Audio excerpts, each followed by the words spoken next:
What does being set apart for Christ mean to you?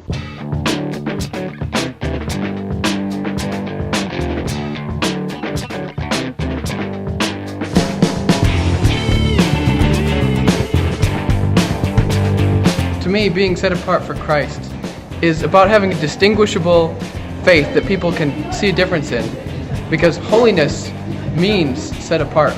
It's like going against the grain, being different than the world. It's all about denying yourself and living for God.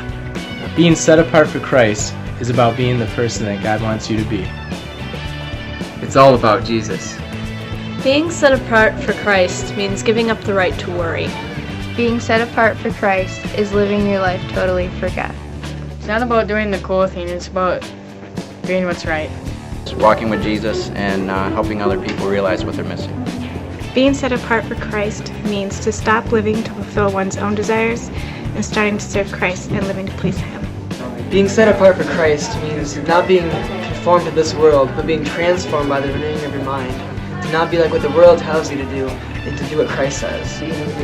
I'd say it's basically a choice. At some point in time, you have to decide to do what the world wants or do what Christ wants. For me, to be set apart for Christ means to give Him 100% of myself and totally surrender to Him. Being set apart for Christ is persevering when everyone else feels like giving up. It means having joy in the Lord even when things are not going the way you always planned. Being set apart for Christ is about being a living sacrifice.